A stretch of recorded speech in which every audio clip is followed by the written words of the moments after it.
সম্মানিত ভিউয়ার্স, আসসালামু আলাইকুম। আশা করি সবাই ভালো আছেন। আমি আলহামদুলিল্লাহ ভালো আছি।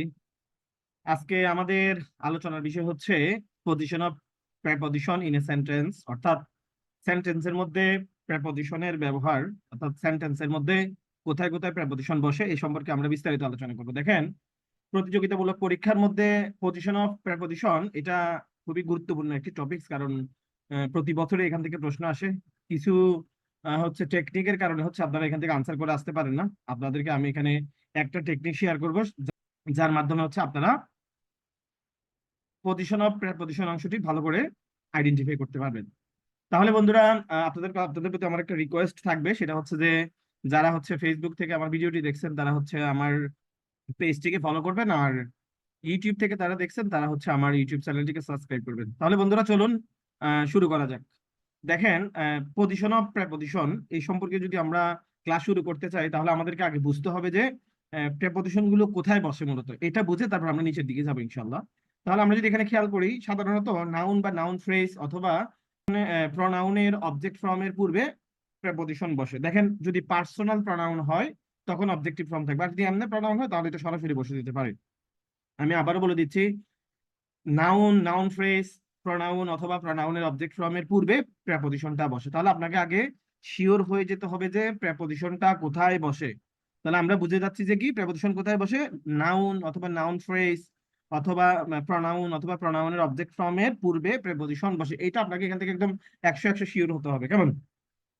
তাহলে এখন আমাদের পরীক্ষার হলে যে মূল প্রবলেমটা দেখা দেয় সেটা হচ্ছে যে আমরা নাউন খুব ভালো করে চিনে যাচ্ছি, তারপর হচ্ছে প্রনাউন চিনে যাচ্ছি, এরপর প্রনাউনের অবজেক্ট ফর্ম চিনে যাচ্ছি, কিন্তু প্রশ্নকর্তারা বিগত সালের প্রশ্নগুলো অ্যানালাইসিস করে দেখা গিয়েছে যে এই নাউন, তারপর হচ্ছে প্রনাউন, তারপর হচ্ছে গিয়ে অবজেক্ট, এগুলোর এগুলোর হচ্ছে গিয়ে আপনার ওরা প্রশ্ন এখান থেকে ধরে নাই। ওরা কোত্থেকে ধরছে প্রশ্ন?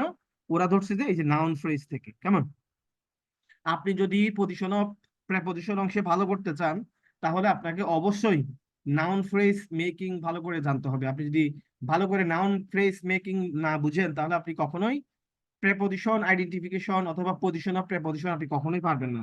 তাহলে আমরা পজিশন অফ প্রেপজিশন শিখতে গেলে আমাদের প্রথম কাজ হচ্ছে গিয়ে নাউন ফ্রেজ মেকিংটা আমরা শিখতে হবে, কেমন? তাহলে চলুন আমরা নাউন ফ্রেজ মেকিংটা শিখে ফেলি। এখানে আমাদেরকে 6টা টেকনিক মনে রাখতে হবে, আর আপনারা যদি এই 6টা টেকনিক মনে রাখে তাহলে আপনাদের নাউন ফ্রেজ তৈরি সমস্যা হবে না। দেখেন, এই 6টা টেকনিক থেকে যে কোনো একটা পরীক্ষা আসতে পারে, এবং বিগত সালে বারবারই ঘুরে পেঁচে একটা না একটা আসছে এখানে। অর্থাৎ এই 6টা থেকে যে কোনো একটা থাকবে, এটা 100% থাকবে, কেমন?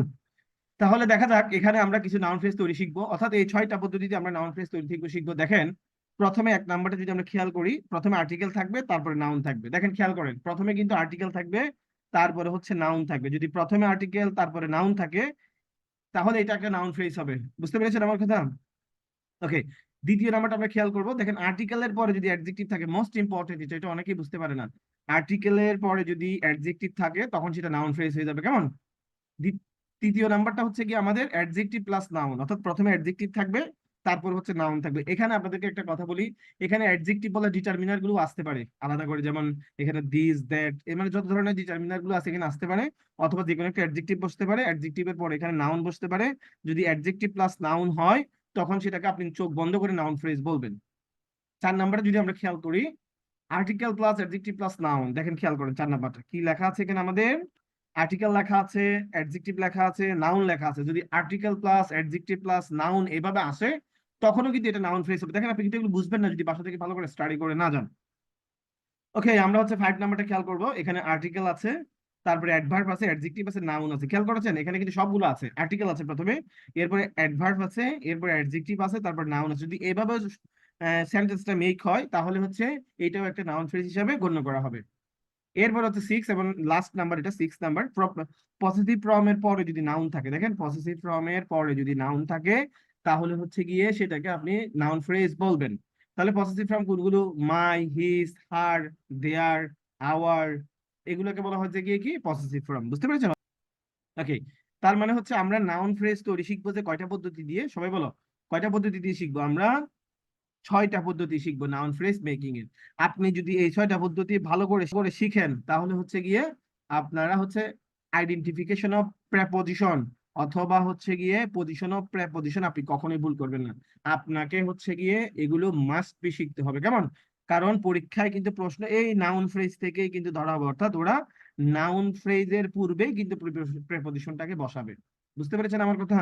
বিগত সালের প্রশ্নগুলো আপনারা অ্যানালাইসিস করে দেখবেন, দেখবেন যে প্রত্যেকটা জায়গায় ওরা নাউন ফ্রেজের পূর্বে পজিশন অফ প্রেপজিশন গুলো বসিয়েছে, এবং ওখান থেকে আপনাকে আইডেন্টিফাই করতে হবে। বুঝতে পেরেছেন? ওকে বন্ধুরা, আমরা হচ্ছে কি এখন কিছু এক্সাম্পলের সাহায্যে আমরা কিছু স্ট্রাকচারও দেখবো।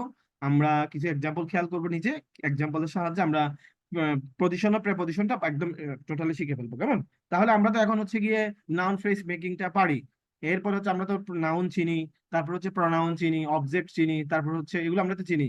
দেখেন, যাদের নাউন সম্পর্কে সমস্যা আছে, সাবজেক্ট, অবজেক্ট এবং হচ্ছে গিয়ে কমপ্লিমেন্ট সম্পর্কে প্রবলেম আছে, তারা অবশ্যই অবশ্যই আমাদের চ্যানেলে গিয়ে এই এই সংক্রান্ত কিছু ভিডিও আছে, আপনারা দেখে আসবেন, কেমন? তাহলে বন্ধুরা চলুন শুরু করি। আমরা তো এখন নাউন ফ্রেজ মেকিং শিখে ফেলছি। আমরা এখন হচ্ছে কি কিছু উদাহরণের সাহায্যে পজিশন অফ প্রেপজিশন গুলো আমরা এখন শিখে ফেলবো। বুঝতে পেরেছেন? ওকে, আমরা যদি খেয়াল করি এখানে নিচে আমরা 1 নম্বর এক্সাম্পলটা খেয়াল করব। এখানে দেখেন আমাদেরকে বলছে যে কি এখানে he went down the road. এখানে ডাউনটা কোন পার্টস অফ স্পিচ হিসেবে পড়ছে এটা আমাদেরকে খুঁজে বের করতে বলছে। দেখেন, তাহলে এবার আপনাদেরকে দেখাই। এই দেখেন, আর্টিকেল আছে, দেখছেন? আর্টিকেলের পরে এদিকে যাই থাকুক না কেন, এটা একটা নাউন ফ্রেজ। আর নাউন ফ্রেজের পূর্বে যে শব্দটা বসে সেটা কি? সেটা হচ্ছে কি একটি প্রেপজিশন। বুঝতে পেরেছেন? আমরা যদি এখানে স্ট্রাকচারটা খেয়াল করি, তাহলে দেখেন আর্টিকেল থাকবে প্রথমে, এরপর হচ্ছে কি নাউন থাকবে, তাহলে সমান সমান এটা নাউন ফ্রেজ মেক হবে। আর নাউন ফ্রেজের পূর্বে আপনাদের হচ্ছে প্রেপজিশন বসে। বুঝতে পেরেছেন আশা করি, ইনশাল্লাহ। আর হচ্ছে আপনাদের যদি শীটের প্রয়োজন হয়, আপনারা আমাকে কমেন্ট সেকশনে জানাবেন, শীটগুলো আপনাদেরকে দিয়ে দিব, ইনশাল্লাহ আপনারা বাসায় স্টাডি করতে পারবেন। ওকে, তাহলে আমরা এবার 2 নাম্বারটা খেয়াল করব। এখানে আমরা যদি 2 নাম্বারটা খেয়াল করি, তাহলে দেখেন প্রথমে হচ্ছে এখানে নান বাট আছে, তার মানে বাটটা কোন পার্সেন্টেজ সেটা আমাদেরকে বলছে, খুঁজে বের করতে বলবে। দেখেন, হেয়ার বাট ইজ, বাট কি তাহলে আমরা দেখবো এখানে, এই দেখেন দা ব্রেভ আসছে। দেখতে পেরেছেন? একটা নাউন ফ্রেজ তৈরি হয়ে গেছে, তার মানে বাটটা এখানে একটি প্রেপজিশন। দেখেন, আপনি যদি বাসায় ভালো করে স্টাডি করে না যান, এই সম্পর্কে যদি আপনার ভালো একটা আইডিয়া না থাকে, আপনি কিন্তু এখান থেকে কখনোই আইডেন্টিফাই করে আসতে পারবেন না, আপনি ভুল করে আসবেন এখান থেকে, কেমন? তাহলে 2 নাম্বার এক্সাম্পলের স্ট্রাকচারটা যদি আমরা একটু খেয়াল করি, তাহলে দেখা যাবে যে কি এখানে এই দেখেন আর্টিকেল বসছে, তারপরে অ্যাডজেক্টিভ বসছে। তার মানে আমরা উপরে শিখে আসছিলাম যে নাউন ফ্রেজের মধ্যে এরকম এই ধরনের একটা স্ট্রাকচার ছিল, যে প্রথমে আর্টিকেল থাকবে, তারপরে হচ্ছে অ্যাডজেক্টিভ থাকবে। এই ধরনের হলে এটা একটা নাউন ফ্রেজ হবে। আর আমরা জানি যে সবসময় নাউন ফ্রেজের পূর্বে প্রেপজিশন বসবে। দেখেন, বারবার আমি নাউন ফ্রেজকে জোর দিচ্ছি কেন জানেন? কারণ বিগত সালে যতগুলো কম্পিটিটিভ এক্সাম পরীক্ষা হয়েছে, প্রায় 98-99টা জায়গার মধ্যে কিন্তু আইডেন্টিফিকেশন অফ প্রেপজিশন অংশে নাউন ফ্রেজটাকে ওরা ধরছে, অর্থাৎ নাউন ফ্রেজের পূর্বে কিন্তু ওরা প্রেপজিশনটা ব্যবহার করেছে। বুঝতে পেরেছেন আমার কথা? এই জন্য এটাকে খুব জোর দিয়ে পড়াচ্ছি, এবং এটা বাসায় খুব ভালো করে মানে পড়াশোনা করতে হবে। ওকে, আমরা হচ্ছে গিয়ে 3 নাম্বার এখানে এক্সাম্পলটা খেয়াল করব। দেখেন, এখানে বলছে অ্যাবভটা কোন ধরনের পার্সোনালিটি খুঁজে বের করতে। এই দেখেন এখানে সিভিল ল, দেখতে পেরেছেন? তার মানে চোখ বন্ধ করে আমরা বলে দিতে পারবো যে এটা অ্যাবভটা এখানে হচ্ছে কি একটি প্রেপজিশন। সবাইকে আমার কথা বুঝতে পেরেছেন? তাহলে এখানে এমন হতে পারে আর্টিকেল প্লাস হচ্ছে কি আপনার অ্যাডজেক্টিভ প্লাস নাউন, এখানে একটা নাউন হবে। Article plus adjective plus noun হলে সেটা একটা কি হবে? নাউন ফ্রেজ হবে। বুঝতে পেরেছেন আমার কথা? ওকে, আমরা হচ্ছে গিয়ে এবার 4 নাম্বার একটা এক্সাম্পল খেয়াল করবো। দেখেন, এটা মনে হয় এই এই এক্সাম্পলটা মনে হচ্ছে 41তম বিসিএস আসছে আমার যতটুকু মনে পড়ে। হয়তো এমনই হবে, 41তম বিসিএস আসছে। দেখেন, ডোন্ট টক লাইক দ্যাট, এই দেখেন দ্যাটটা কিন্তু এখানে একটা প্রনাউন। বুঝতে পেরেছেন?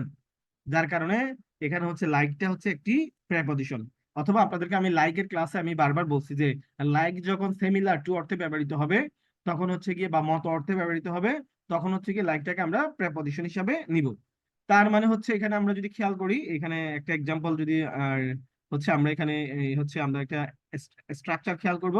দেখেন, প্রোনাউনের পূর্বে প্রেপজিশন বসে, প্রোনাউনের পূর্বে প্রেপজিশন বসে। তবে তবে যদি পার্সোনাল প্রোনাউন হয় তাহলে সেটার অবজেক্টিভ ফর্মের পূর্বে বসবে। যেমন আমরা আরেকটা এক্সাম্পল খেয়াল করবো এখানে, যেমন এখানে লেখা আছে he has stowed before me. এখানে দেখেন মি এটা অবজেক্টিভ ফর্ম, প্রোনাউনের অবজেক্ট ফর্ম, এর পূর্বে যেটা বসছে সেটা হচ্ছে গিয়ে কি একটি প্রেপোজিশন। Okay, thank you. আমরা হচ্ছে নিচে চলে আসবো এখন, 5 নাম্বারে নিচে চলে আসবো। এখানে দেখেন ডেসপাইট, এটা কোন ধরনের হচ্ছে গিয়ে পার্টস অফ স্পিচ আমাদেরকে বাক্যে আইডেন্টিফাই করতে বলবে। দেখেন, আপনি যদি ডেসপাইট বাক্যে আসতো, আপনি যদি ভালো করে এটা পড়াশোনা করে না যেতেন, আপনি এটাকে নির্দ্বিধায় অ্যাডভার্ব অথবা কমপ্লেক্স মার্কার, সিম্পল মার্কার যে কোনো একটা মারি দিয়ে আসতেন। কারণ আপনার তো হচ্ছে ধারণা নাই এই সম্পর্কে। দেখেন, তাহলে এটা যে প্রেপোজিশন হয়েছে এটা আমরা কি করে বুঝছি? দেখেন হিজ, এটা একটা মানে কি পসেসিভ ফর্ম, এরপরে নাউন আছে, দেখতে পেরেছেন? তাহলে আমাদের স্ট্রাকচার ছিল কি, পসেসিভ ফর্ম এর পরে যদি নাউন থাকে তাহলে এর পূর্বে যেই শব্দটা বসবে সেটা হচ্ছে গিয়ে প্রেপোজিশন। বুঝতে পেরেছেন? তার মানে এখানে ডিসপাইট এটা হচ্ছে একটি প্রেপোজিশন। তাহলে আমরা যদি এখানে স্ট্রাকচারটা খেয়াল করি, দেখেন পসেসিভ আছে, ভালো কথা, তারপর নাউন আছে, আরো ভালো কথা। পসেসিভ এবং নাউন হলে এটা একটা নাউন ফ্রেজ হবে, আর নাউন ফ্রেজ গুলোর পরে এই পূর্বে আপনার কি বসবে? প্রেপোজিশন বসবে। বুঝতে পেরেছেন? এ হচ্ছে বন্ধুরা আমাদের আজকের ক্লাস। এটা খুবই একটা ইজি ক্লাস। আমি জানি না আপনারা কেন ভুল করে আসেন পরীক্ষায়। আপনারা যদি একটু বারবার একটু ভালো করে প্র্যাকটিস করেন, শীট থেকে যদি ভালো করে একটু দেখে পড়েন, তাহলে আশা করি আমার মনে হয় না ভুল হওয়ার কথা। তবে হচ্ছে আপনারা প্র্যাকটিস করবেন, প্রতিযোগিতামূলক পরীক্ষার বই কিনে হচ্ছে আপনারা প্র্যাকটিস করবেন, ভিডিও দেখবেন, ঠিক আছে? কিন্তু হচ্ছে আপনার ভিডিও দেখে স্ট্রাকচার গুলো হয়তো নোট করে রাখবেন, 1 নাম্বার কথা। 2 নাম্বার যদি নোট করে না রাখেন, নোট করতে যদি আপনার কষ্ট হয়, তাহলে আপনি আমাকে কমেন্ট সেকশনে জানাবেন। আমি হচ্ছে পিডিএফ গুলো দেওয়ার চেষ্টা করব, এবং আপনারা কি করবেন, এই পিডিএফ থেকে স্টাডি করে যেগুলো হচ্ছে প্রতিযোগিতামূলক পরীক্ষার বই আছে ওগুলো হচ্ছে গিয়ে আপনি স্টাডি করবেন। দেখেন, আপনাদেরকে আমি আরেকটা কথা বলি, যারা শিক্ষক নিবন্ধন পরীক্ষা বারবার দিয়ে ফেল করতেছেন, আপনারা আসলে কোন দুনিয়াতে আছেন আমি বুঝতে পারি না। শিক্ষক নিবন্ধন পরীক্ষায় পাশ করতে এত মহামারী কিছু নাই। বুঝতে পেরেছেন আমার কথা? একটু সিলেবাসটা বুঝে যদি আপনি পড়েন, তাহলে হচ্ছে গিয়ে শিক্ষক নিবন্ধন পরীক্ষায় আপনি অবশ্যই পাশ করবেন। আর সবসময় মাথায় রাখতে হবে তো, আপনি নেগেটিভ মার্কিং যেন না হয় সবসময়। আপনি 40টা পারলে 40টাতে আগে চলে আসবেন, 50টা পারলে 50টাতে আগে চলে আসবেন। বাসায় যখন আপনি মডেল টেস্ট দিবেন, তখন আপনাকে এটা নিজে থেকে নিজে একটা নিজের প্রতি নিজে প্রতিজ্ঞাবদ্ধ হয়ে যেতে হবে যে আমি যেগুলো পারবো না এগুলো আমি আন্দাজে কখনোই দাগাবো না। দেখেন, এটা কিন্তু আপনি যখন প্রতিজ্ঞাবদ্ধ হবেন, আপনি কিন্তু সফলতা অবশ্যই পাবেন হবে। তো বন্ধুরা হচ্ছে আমরা আজকে কি শিখলাম, আমি এটাকে একটা সামারি করব। আমি আপনাদেরকে বারবার বলি একটা কথা, সামারি করতে হবে। অর্থাৎ আপনি যখন একটা ভিডিও দেখবেন, আপনি যখন একটা বই পড়বেন, আপনি যখন একটা আর্টিকেল পড়বেন, আপনার ব্রেনকে আপনি প্রশ্ন করবেন যে আমি এই জায়গা থেকে কি শিখতে পেরেছি। আপনি যতক্ষণ এটাকে ব্রেনকে জিজ্ঞেস করবেন না, আপনি ততদিন পর্যন্ত বেশি দিন মনে রাখতে পারবেন না। বুঝতে পেরেছেন? আমরা প্রথমে কি শিখলাম? আজকে আমরা শিখবো যে পজিশন অফ প্রেপোজিশন। তাহলে পজিশন অফ প্রেপোজিশনটা কোথায় বসে? পজিশন অফ প্রেপোজিশনটা নাউন, নাউন ফ্রেজ, প্রোনাউন এবং প্রোনাউনের অবজেক্টিভ ফর্মের পূর্বে বসে। এটা একটা বেসিক আলোচনা। বুঝতে পেরেছেন? আপনাকে আরো ডিপলি চিন্তা করতে হবে। কেন? আপনি একজন প্রতিযোগিতামূলক পরীক্ষার্থী, প্রতিযোগিতামূলক পরীক্ষার একজন পরীক্ষার্থী, আপনি একজন ক্যান্ডিডেট। আপনাকে অনেকজনকে পিছনে ফেলতে হবে। কেমন? আচ্ছা, তাহলে এখানে আমাদের যে পরীক্ষার হলে কি প্রবলেম হয়? আমাদের পরীক্ষার হলে প্রবলেম হয় যে নাউন ফ্রেজ আইডেন্টিফিকেশনে। আমরা নাউন ফ্রেজের পূর্বে যদি কোনো কিছু দিয়ে দেয়, তাহলে হচ্ছে এটা যে প্রেপোজিশন আমরা আইডেন্টিফাই করতে পারি না। তার মানে আমরা এখন নাউন ফ্রেজ আইডেন্টিফিকেশনটা শিখে ফেলবো। তাহলে নাউন ফ্রেজ কয়ভাবে তৈরি হতে পারে? নাউন ফ্রেজ হচ্ছে 6 ভাবে তৈরি হতে পারে। 6 ভাগে নাউন ফ্রেজটা তৈরি হতে পারে। 1 নাম্বারটা কি? আর্টিকেল প্লাস নাউন থাকবে। 2 নাম্বারটা হচ্ছে আর্টিকেল প্লাস অ্যাডজেক্টিভ থাকবে। 3 নাম্বারটা হচ্ছে গিয়ে অ্যাডজেক্টিভের পরে নাউন থাকবে। 4 নাম্বারটা হচ্ছে গিয়ে আর্টিকেল থাকবে, অ্যাডজেক্টিভ থাকবে, তারপর নাউন থাকবে। 5 নাম্বারটা হচ্ছে গিয়ে কি, প্রথমে আর্টিকেল থাকবে, তারপর হচ্ছে অ্যাডভার্ব থাকবে, তারপর হচ্ছে অ্যাডজেক্টিভ থাকবে, তারপরে নাউন থাকবে। কেমন? এরপরে হচ্ছে 6 নাম্বারটা পসেসিভ ফর্ম থাকবে, তারপরে নাউন থাকবে। এই 6টা হচ্ছে গিয়ে নাউন ফ্রেজ তৈরির কৌশল। আপনি যদি এই 6টা খুব ভালো করে পড়ে যান, তাহলে হচ্ছে কি আপনি অবশ্যই অবশ্যই কি করতে পারবেন? আইডেন্টিফিকেশন অফ প্রেপোজিশন অথবা position of preposition in a sentence, এই অংশে আপনাকে কেউ ফিরাইও ভুল করাইতে পারবে না। আপনি এখানে অবশ্যই অবশ্যই পারবেন। বুঝতে পেরেছেন? আর উদাহরণগুলো তো আপনাদেরকে আমি বলেই দিলাম। যেমন এখানে দা রোড, এটা একটা নাউন ফ্রেজ, যার কারণে ডাউনটা এখানে একটা প্রেপোজিশন। 2 নাম্বারটা যদি আমরা একটু খেয়াল করি, দা ব্রেভ এখানে একটা নাউন ফ্রেজ, যার কারণে বাটটা এখানে প্রেপোজিশন। তারপরে হচ্ছে কি এখানে এখানে দা সিভিল ল, এটা একটা নাউন ফ্রেজ, যার কারণে এখানে অ্যাবভটা একটা প্রেপোজিশন। এরপরে হচ্ছে এখানে লাইকটা মত বুঝালে অথবা প্রনাউনের পূর্বে বসলে, এটা একটা প্রেপোজিশন। এরপর হচ্ছে বিফোর, এখানে প্রনাউনের অবজেক্টিভ ফর্মের পূর্বে বসছে, এটা একটা প্রেপোজিশন। তারপর ডেসপাইট নাউন ফ্রেজের পূর্বে বসছে এখানে। এই টোটাল এটা হচ্ছে একটা নাউন ফ্রেজ, এটা একটা নাউন ফ্রেজ, যার কারণে ডেসপাইটটা এখানে হচ্ছে একটি প্রেপোজিশন। তাহলে বন্ধুরা আজকে হচ্ছে আমাদের ক্লাসটা এই পর্যন্ত। আশা করি আপনাদের যে পজিশন অফ প্রেপোজিশন অথবা আইডেন্টিফিকেশন অফ প্রেপোজিশনের যে ধরনের প্রবলেম আছে, আপনাদের আশা করি আজকের পর থেকে জীবনে আর প্রবলেম হবে না। আসলে ইনশাল্লাহ হবে না, কখনোই হবে না, আপনি যদি আমার ক্লাসটা মনোযোগ দিয়ে দেখেন। ক্লাসটা যদি মনোযোগ দিয়ে দেখেন এবং হচ্ছে বাসায় যদি আপনি প্র্যাকটিস করেন, আপনার কখনোই ভুল হবে না, জীবনেও ভুল হবে না। বুঝতে পেরেছেন? আপনার যদি এগুলো সম্পর্কে আরো বিস্তারিত জানতে হয়, তাহলে হচ্ছে কি আমাদের এই চ্যানেলের মধ্যে পজিশন অফ প্রেপোজিশন এবং পজিশন অফ কনজাংশন আমি একটা কম্পেয়ার করে দেখিয়েছি, যে আসলে হচ্ছে আপনার কনজাংশনটা কোথায় বসে আর প্রেপোজিশনটা কোথায় বসে। আপনারা ওই ক্লাসটা অবশ্যই দেখে আসবেন। এবং আপনারা এখানে লাইক কিভাবে প্রেপোজিশন হয়, ওই ক্লাসটা দেখে আসবেন, বাট কখন প্রেপোজিশন হয় ওই ক্লাসটা দেখে আসবেন, বুঝতে পেরেছেন? ওখানে আপনারা অবশ্যই অবশ্যই ওই ক্লাসগুলো দেখে আসবেন, দেখবেন আপনাদের আইডেন্টিফিকেশনে আপনাদের কখনোই ভুল হচ্ছে না। তাহলে বন্ধুরা, আজকে এই পর্যন্ত, ভালো থাকবেন, ইনশাল্লাহ দেখা হবে পরবর্তী কোনো এক ভিডিওতে। আসসালামু আলাইকুম।